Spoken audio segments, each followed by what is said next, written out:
Olá a todos vocês, que a graça e a paz do nosso Senhor e Salvador Jesus Cristo permaneça com todos de um modo muito especial.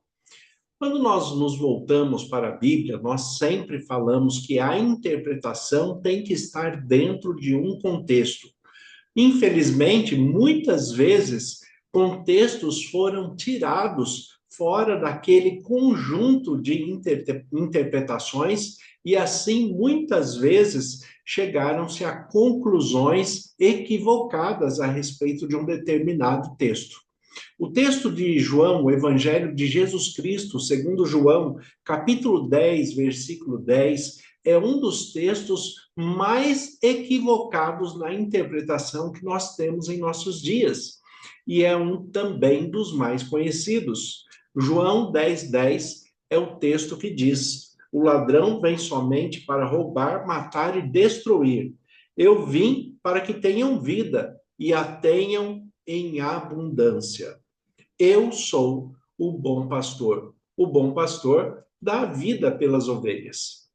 Esse texto aqui, ele é muito interessante porque sempre é comum que quando os pastores, os líderes religiosos perguntam na igreja quem é este que veio somente para roubar, matar e destruir, é muito comum nós ouvirmos a resposta que este é Satanás, que é o próprio diabo, que veio apenas para roubar, matar e destruir.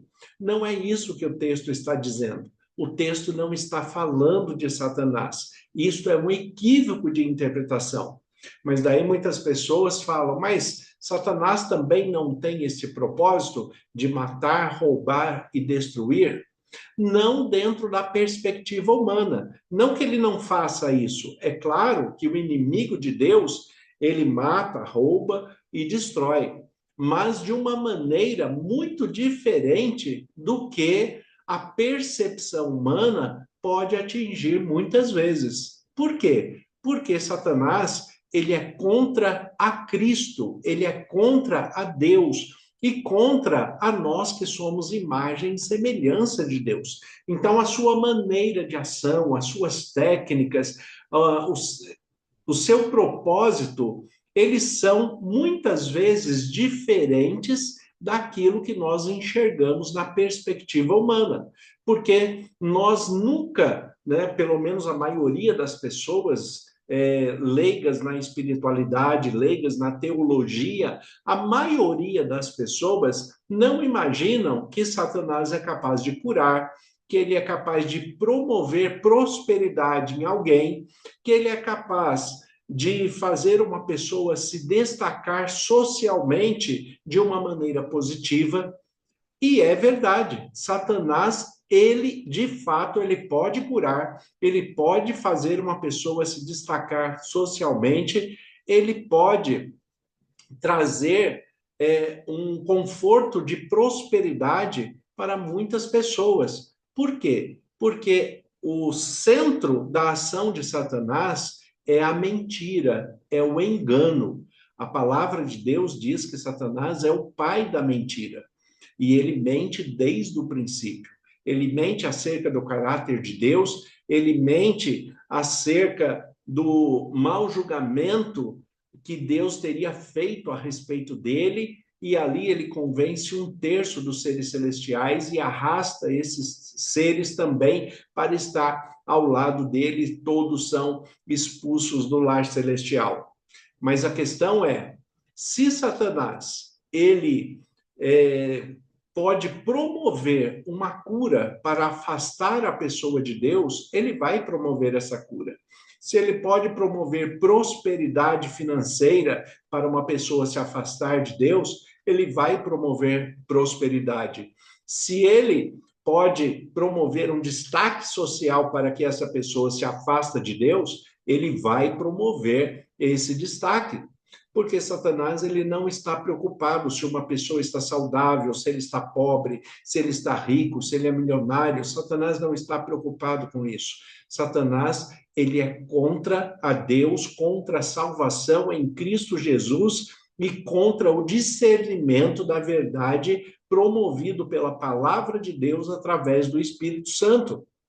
Isto é, de fato, o que Satanás faz com as pessoas. É por isso que nós devemos estar atentos ao direcionamento bíblico que Deus nos dá para que nós identifiquemos com maturidade espiritual as ações divinas e as ações do inimigo de Deus. As ações espirituais do inimigo de Deus, muitas vezes, são muito próximas e muito parecidas com a do próprio Deus. Quando nós vemos o exemplo de Jó, o fogo que cai do céu, nós interpretamos que, normalmente, que quem manda fogo do céu é Deus. Até porque, quando Elias orou no Monte Carmelo, foi essa a resposta que Deus deu ali, descendo o fogo do céu. Então, a autoridade sobre a vida, quando os filhos de Jó morrem ali e o servo vai avisar Jó que os seus filhos morreram por ação de Satanás, então nós vemos que existem ações que são semelhantes às ações de Deus, mas que estão fora dos propósitos divinos. Como eu vou discernir? E o que quer dizer esse texto de João, capítulo 10, versículo 10? O ladrão vem somente para roubar, matar e destruir. Eu vim para que tenham vida e a tenham em abundância. O que esse texto está dizendo de fato? Quem é o ladrão desse texto? Que vem somente para roubar, matar e destruir. Nós temos que tratar do texto dentro do seu contexto. No versículo 1, olha o que o texto diz. Jesus está falando. Em verdade vos digo, o que não entra pela porta do aprisco das ovelhas, mas sobe por outra parte, este é ladrão e salteador. Aquele, porém, que entra pela porta, este é o pastor das ovelhas. Então, olha aqui os personagens que Jesus está apresentando neste enredo que ele criou aqui para falar acerca do reino de Deus. Ele está falando que aquele que não entra pela porta do aprisco, ou seja, não entra pelo lugar próprio, não faz aquilo que é correto, mas ele tenta acessar por outra parte, este é ladrão e salteador.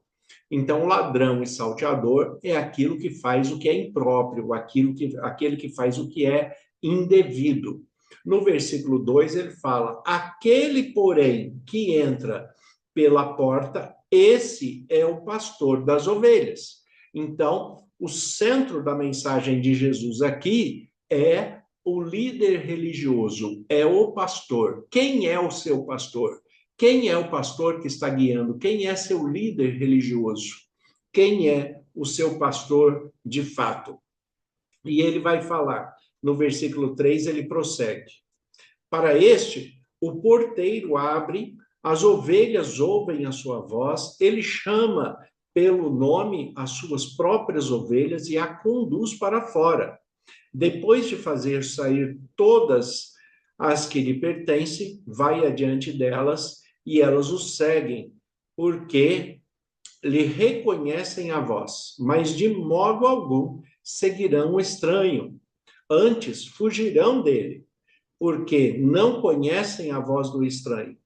Jesus lhes propôs essa parábola, mas eles não compreenderam o sentido daquilo que estava falando. Aqui nós temos outra parte importante do texto, que é o versículo 9, que fala que Jesus lhes propôs esta parábola. Jesus propôs essa parábola para quem? Jesus, se nós acompanharmos o capítulo 9, o final do capítulo 9, nós vamos perceber que Jesus está falando com os fariseus. No capítulo 9, aqui existe a questão da cura de um cego de nascença. E as pessoas, ao invés de observarem o poder de Deus numa cura real a este cego de nascença, as pessoas começam a duvidar que aquele homem realmente era cego, que aquele homem tenha sido curado. Eles começam a duvidar porque, apesar de serem estudiosos da palavra, estudiosos da palavra de Deus, da Bíblia, da lei de Deus, como era chamada, eles têm dificuldade de reconhecer as ações de Deus e discernir a ação entre aquilo que realmente é vindo de Deus e aquilo que não é. Então, o que Jesus está falando com eles, com os fariseus, ele está mostrando que a ação de curar aquele cego foi uma ação divina. Olha aqui o versículo 35 em diante do capítulo 9. O texto diz: ouvindo Jesus que tinham expulsado, encontrando-o, lhe perguntou: crês tu no Filho do Homem? Ele respondeu e disse: quem é, Senhor, para que eu nele creia? E Jesus lhe disse: já o tem visto, e é este que fala contigo. Então afirmou ele: creio, Senhor, e o adorou.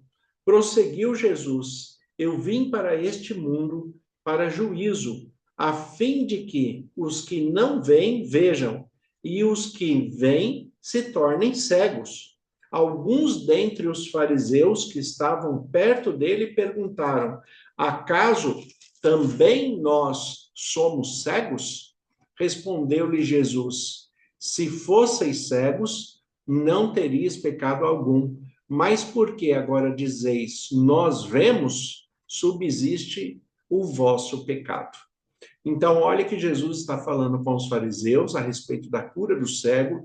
Os fariseus compreendem o que Jesus está falando, o que ele está dizendo. Jesus está falando que, apesar dos doutores da lei, dos fariseus, conhecerem a palavra de Deus, conhecerem a Bíblia, eles têm uma cegueira espiritual. E aí eles se ofendem e perguntam para Jesus: por acaso nós também somos cegos? E Jesus fala: sim, vocês são cegos espirituais, porque se vocês enxergassem, vocês saberiam o que nós estamos falando, o que eu estou falando para vocês aqui. Se você fosse cego, como esse cego que foi curado, você não teria pecado, mas você conhece a palavra, você conhece a palavra da verdade, você conhece a palavra de Deus e mesmo assim continua numa postura ofensiva contra Deus. Então, você tem uma cegueira espiritual. É isso que Jesus está falando aqui. E aí ele vai entrar nesta questão: quem é o ladrão que vem somente para roubar, matar e destruir? Este é aquele que manipula a palavra de Deus para explorar esta pessoa, para manipula de tal maneira que, ao invés de aproximar a pessoa de Deus, ele o afasta. Então, ele traz um peso da palavra de Deus, uma interpretação incorreta, ele traz barreiras que mais impedem que a pessoa se aproxime de Deus, né, do que de fato cumprir o seu papel, que é exatamente aproximar. É para isso que serve o líder religioso, o bom pastor, aquele que dá a visão, uma visão clara, para que a pessoa se aproxime com a verdade que vai trazer libertação e não peso. Não vai trazer amarras, mas vai trazer a verdadeira liberdade. Jesus, ele fala que nós devemos aprender dele, porque o jugo dele é suave e o fardo dele é leve. Ele não veio para trazer peso para nossas vidas. Pelo contrário, ele fala que quando nós conhecemos a verdade nos liberta. E aí ele fala que aqueles que entram por outro caminho, a não ser pela porta correta, este é ladrão e salteador. Olha aqui o que Jesus está utilizando como figura. Por quê? Quem é o ladrão e salteador? É aquele que muitas vezes ele se considera um líder religioso ou denominacional porque ele vem de uma descendência, né, de que o pai, né, a mãe, muitas vezes, dependendo da denominação, já eram pastores anteriormente e ele simplesmente continua, mas sem ter uma preparação, sem ter uma busca espiritual, ele continua como se fosse um reinado que passa de pai para filho. E não é assim, né? A liderança pastoral é um chamado de Cristo Jesus que nós devemos compreender a responsabilidade e a preparação necessária para que haja, de fato, um pastoreio segundo a palavra de Deus. Então, aquele que olha para as suas ovelhas com o sentido de explorar a sua lã, né? Somente ele quer tosquiar a ovelha para arrancar a sua lã e assim se favorecer dela e não cuida dessa ovelha, não a conhece, como Jesus fala aqui, que o pastor é aquele que conhece as suas ovelhas, ele cuida delas, conhece pelo nome, porque se aproxima, convive com ela. E ele fala aqui, né, Jesus no versículo 7, ele diz: Jesus, pois, lhes afirmou de novo: em verdade vos digo, eu sou a porta das ovelhas. Todos quantos vieram antes de mim são ladrões e salteadores. É claro que aqui Jesus, por ele estar falando no enredo junto com os fariseus, ele usa, né, de uma hipérbole, generalizando todos os que pregaram a palavra de Deus antes dele. Mas é claro que Jesus está falando daqueles que estão manipulando a palavra de Deus. Ele não está falando dos verdadeiros profetas, dos verdadeiros pastores, ele não está falando daqueles que verdadeiramente ouviram a voz de Deus, seguiram a sua voz e, inclusive, foram inspirados a escrever a palavra de Deus, a Bíblia. Jesus está falando daqueles que agem como exploradores da palavra de Deus. E ele fala: olha, eu sou o bom pastor. Eu sou o bom pastor. Todos quanto vieram antes de mim são ladrões e salteadores, mas as ovelhas não lhe deram ouvidos. Ou seja, as ovelhas de Deus sabem reconhecer a voz de Deus em Jesus Cristo, sabem reconhecer a direção do Espírito Santo. E aí ele fala: o ladrão vem somente para roubar, matar e destruir. Eu vim para que tenham vida e a tenham em abundância. Então, existem ainda hoje aqueles que vieram somente para matar, roubar e destruir e estão se fantasiando de líderes religiosos, infelizmente, e assim trazendo prejuízo à pregação do evangelho genuíno de Jesus Cristo. Então, observe bem a direção do Espírito Santo para o vínculo religioso em que você está. Observem a postura, né, do seu líder religioso, do seu pastor, do seu líder. Observe a sua postura cristã, a sua postura denominacional, a sua expressão de ser, para que você não seja enganado, para que você não seja roubado, para que você não seja destruído e para que a sua espiritualidade não seja morta pelo poder daquele que está te afastando de Jesus Cristo, ao invés de te levar para ele.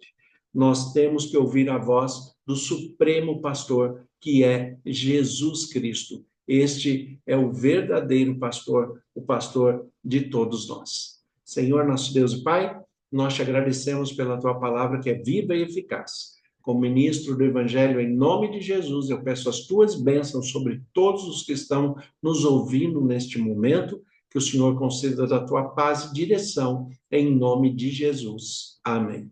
Deus abençoe a todos. Tenha um excelente dia, em nome de Jesus.